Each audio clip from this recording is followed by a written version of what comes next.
don't want to get off on a rant here, but ain't life grand? Of course, that's just my opinion. I could be wrong.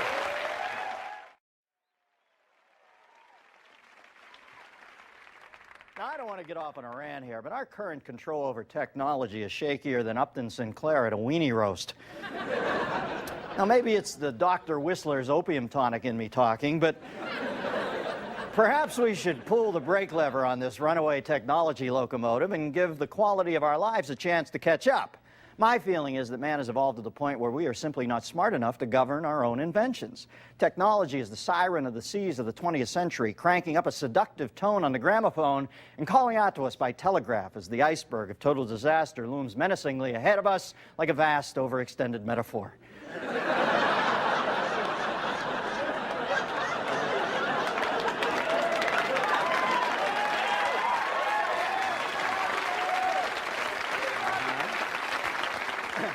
But maybe it's just me. Technology doesn't seem to bother my wife. She likes her newfangled, buzzing, vibrating flashlight so much, she keeps taking it to bed with her night after night.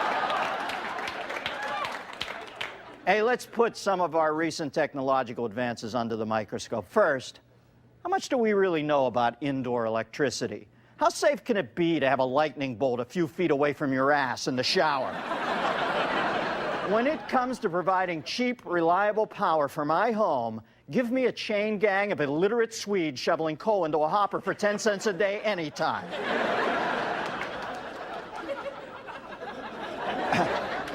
Figured the Swedes were a safe target.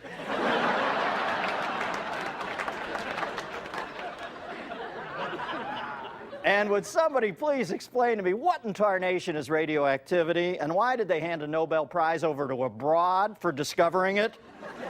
And while Madame Curie was spending all that time in the lab, who was discovering Monsieur Curie's dinner, huh?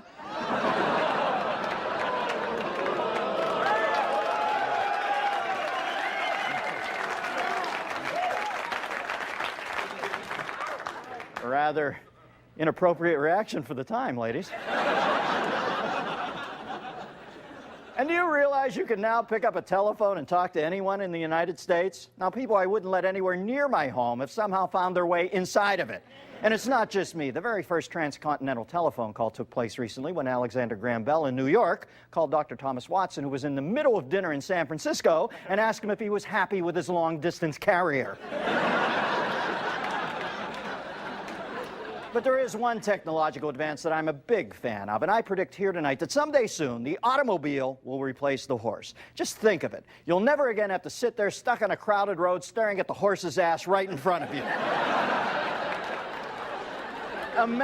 Just imagine a time when we no longer need to hold our noses as we walk through streets filled with dung. Instead, we'll breathe the healthy fumes of 1,000 automobiles, all powered by the same petroleum featured in many of our finest patent medicines. And not only mankind will benefit, but the earth itself will too. If we remain dependent on the warm-blooded equine, the hot breath of all those panting horses might eventually raise the temperature of the earth, dangerously compromising the stability of the polar ice caps.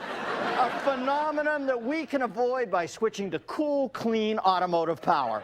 Automobiles for you, automobiles for me, automobiles for America, automobiles for all of mankind. Thank you. And now back to the Dennis Miller Ford Automotive Variety Hour. Of course, that's just my opinion. I could be wrong. Motherfucker!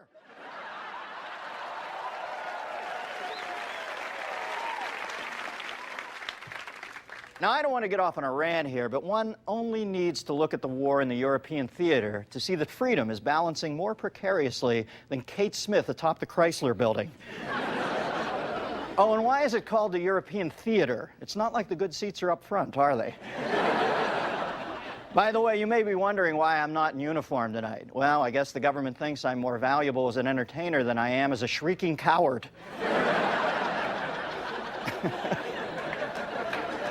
And you know, folks, we also cannot rely on France to take a stand. Those spineless jellyfish in the Vichy regime treat Hitler like the maitre d' at Maxime's. More Poland, Herr Chancellor?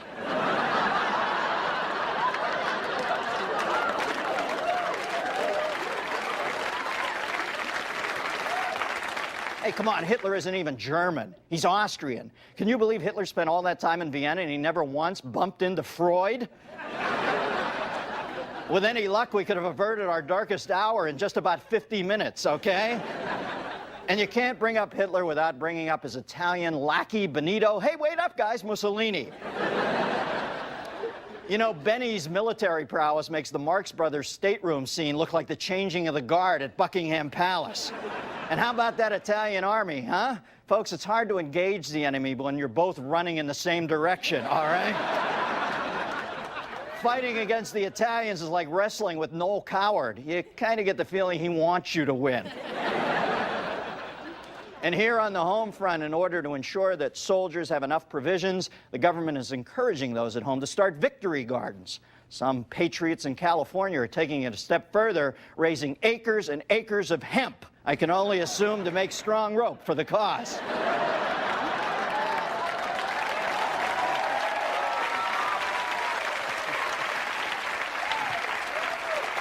Well, obviously some bleary-eyed patriots in the room tonight. Of course, I'm doing my part. The reason I only have a goatee is I sent my other facial hairs to the USO to make mittens for our boys overseas. And I'll keep sending my body hair to the USO no matter how many restraining orders they issue, because I believe in America.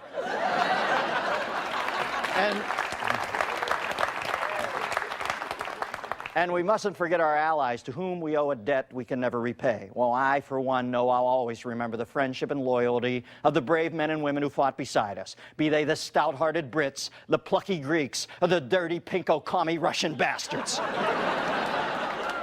As the enemy ranks thicken, we need all the allies we can get. Now, obviously, the three biggest pains in the Axis are Germany, Italy, and Japan. But we mustn't forget about their little buddies, Hungary, Romania, and Bulgaria. Wow, Hungary, Romania, and Bulgaria. Oh, my. Hungary, Romania, and Bulgaria. Oh, my. We'll get you and your little dog, Tojo, too.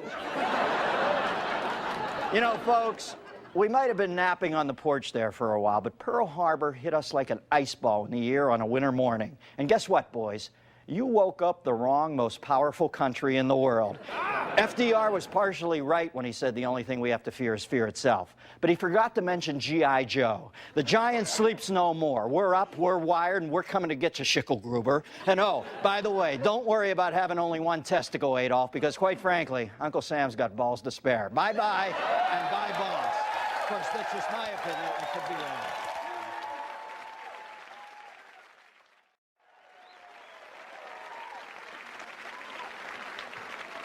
Now, I don't want to get off on a rant here, but ain't life grand? We've won the war that made the world safe for democracy, and our population is swelling in size faster than an Eagle Scout tying Betty Page's bondage knots. Speaking of growing families, what new product is better at keeping the family together than television? With television, you can all gather around and watch one of the many splendid programs on as many as three different channels. Yes, TV is the wave of the future, and trust me, the best part about it is, it's free, and it always, always will be.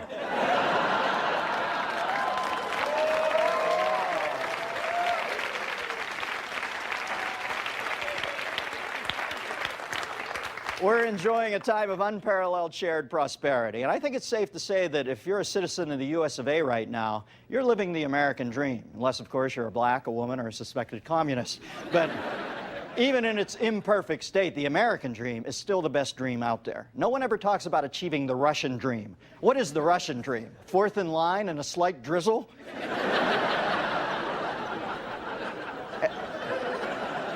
You know, instead of focusing on what divides us, America and the Soviet Union need to sit down and discover what we both have in common.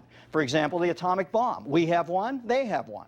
They want to destroy us, we want to destroy them. See, we're all just people with the same simple wants, needs, and desires. But even so, we must do everything we can to prevent America from ever falling under the Stalinist umbrella. If the communists were to hold sway over America, our men would have their jobs taken away solely because they held the wrong beliefs. Everybody's loyalty would be suspect, and the government would only let you know what it wants you to know when it wants you to know it. Kind of like exactly what we got going on right now in America. Now, don't get me wrong. I'm not trying to start any trouble or anything. Hey, I'm as conformist as the next guy. I'd rather soul kiss Mamie Eisenhower than be branded a rabble-rouser in these times. But the paranoia about the commies in America has reached the point where if you order Russian dressing on your salad, chances are Tail Gunner Joe knows about it before the chef adds the bacon bits, okay? You know, for someone who hates Russians so much, McCarthy sure as hell drinks like one, doesn't he? And believe me, the only red this guy knows anything about is Johnny Walker. Thank you.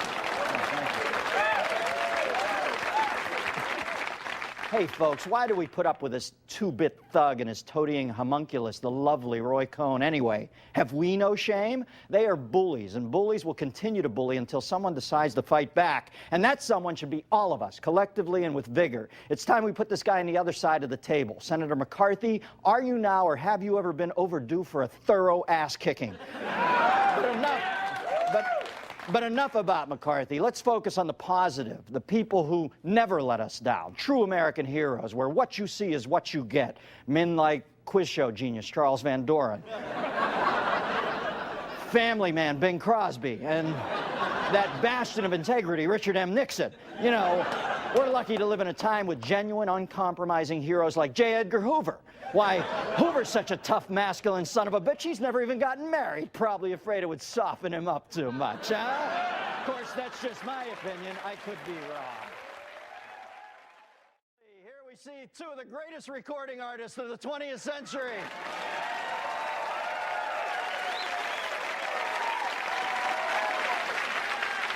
Now, I don't want to get off on a rant here, but the establishment seems to be unraveling faster than Jethro Bodine moonlighting as a narc. This is the 60s, man. Everybody's doing drugs. Even the nuns on TV are flying, man.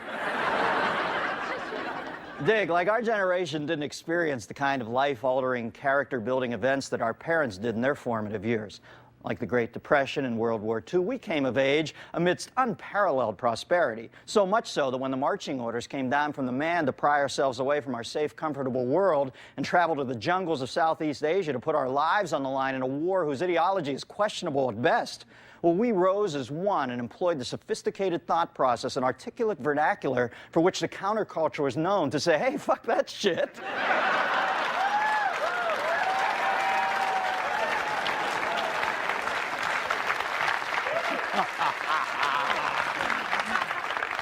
That's what's really going on here, baby. Yeah.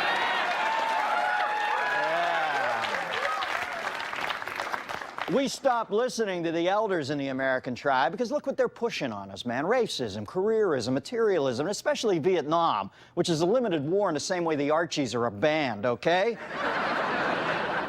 Our leaders have more bullshit excuses than Sly and the Family Stone's road manager. I went to Frisco myself recently and joined a commune in Haight-Ashbury. You know, I learned a lot in the 2 hours that I lived there. Mainly, I learned the people who are fun to get high with make shitty roommates, all right? You know, I didn't mind, oh, thank God.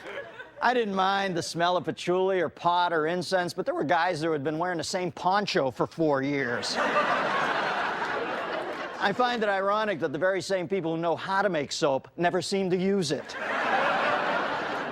Admittedly, a lot of this generation's amplified sound and psychedelic fury is about nothing. Not every long-hair hippie is a politically active person or even aware. I've gone out with more than a few flower girls who think LBJ is Spanish for blowjob.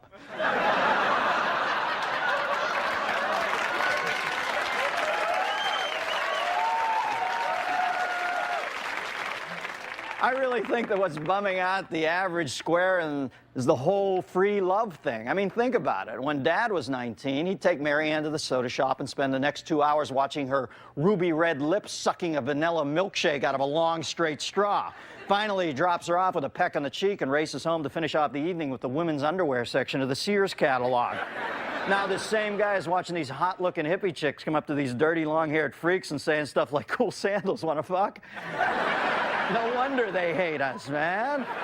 And they don't like our music either. Hippies have a fresh, open approach to music, a spontaneity and childlike innocence towards self-expression which manifests itself in the extended improvisational jams of the Grateful Dead. Unfortunately, this anything-goes attitude also means that people can walk around playing tambourines in public and not get punched in the face, all right? Who says utopia doesn't have its dark side? Hey, the revolution is here, my friends. The prisoners have smuggled in a sharpened spoon, and we're chipping away at all the old tyrannies, the tyranny of family, the tyranny of capitalism, and we will continue to fight them boldly, bravely, without fear or shame until we have shaped a purer, sweeter world, or, until our parents stop sending us money, whichever comes first. Of course, that's just my opinion. I could be wrong. He is? Ah, shit.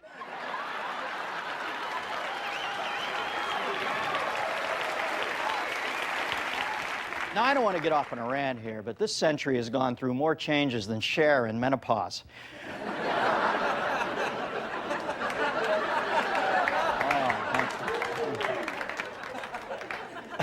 How do I judge a century? Well, pretty much by how it went for me. So, while I have to admit this was one of the bloodier ones on record, I did get those M&M commercials, so I'm going to have to say, as far as centuries go, this one came in plain and peanut, my friend. When you look at it one way, very little seems to have changed in 100 years. In 1901, President William McKinley was gunned down by an assassin's bullet. Nearly 100 years later, we find in America where McKinley is still dead. People, have we not learned anything?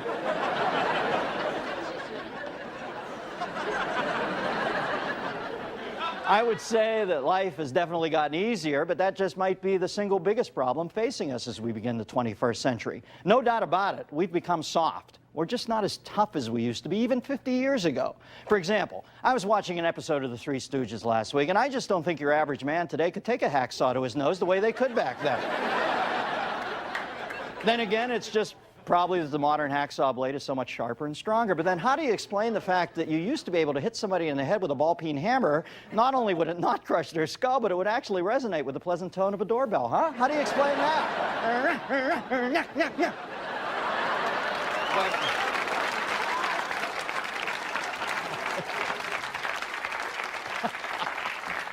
Curly, truly a man for all seasons. But while individual Americans have become softer, America itself has only become stronger. I don't want to get too George M. Cohan here, but you got to marvel at how in one short century the U.S. went from being a backwater hick joke to a beacon of hope. When we're not propping up fascist dictators like Pinochet, Somoza, Noriega, Duvalier, Trujillo, and Marcos, we are a true symbol of freedom.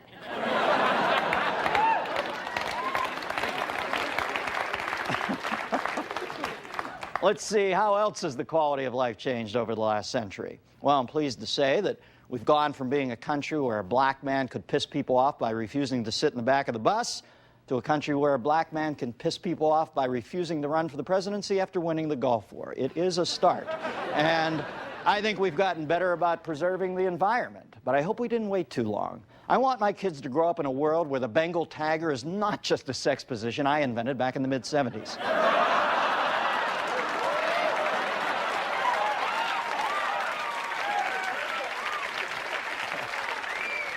On the plus side, we are exponentially increasing our knowledge every day. Your 10-year-old knows more about computers than the guy who invented the first one. And with the development of the internet, the world is getting smaller and smaller, which is great when you think about it, because what the third world really needs is not better housing, democracy, and access to medical care. It's being able to buy Gilligan's hat on eBay. And politically, yeah, I guess the dignity of the White House has been a bit debased over recent years, but I bet if you scour the presidential archives, you'll find a written, detailed account of every blowjob Grover Cleveland and Warren G. Harding ever had. By the way, if you do get at those records, blowjobs were called sloppy yawns back then.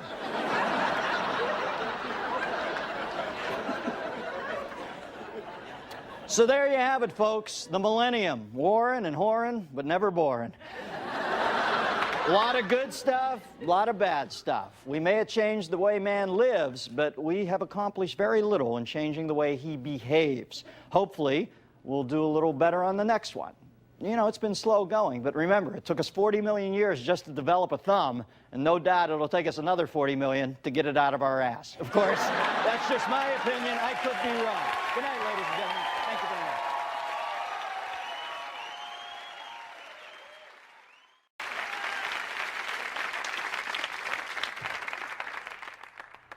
You know, I can't believe that at the dawn of the 31st century, we still haven't found a way to stop dogs from using their telepathic powers to control Major League Baseball.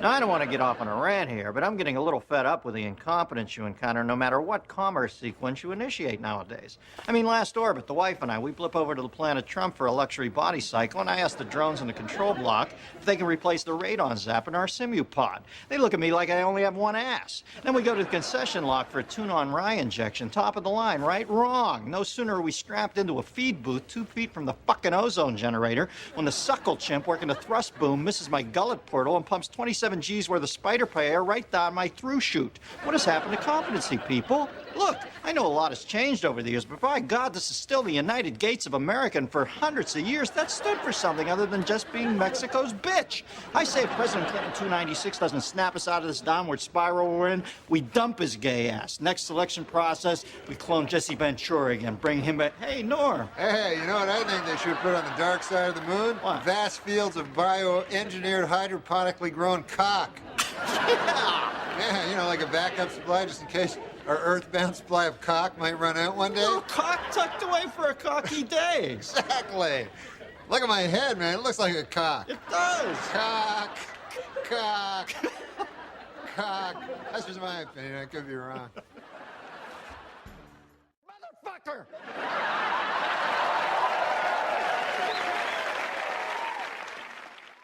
You know, it's been slow going, but remember, it took us 40 million years just to develop a thumb, and no doubt it'll take us another 40 million to get it out of our ass. Of course, that's just my opinion. I could be wrong.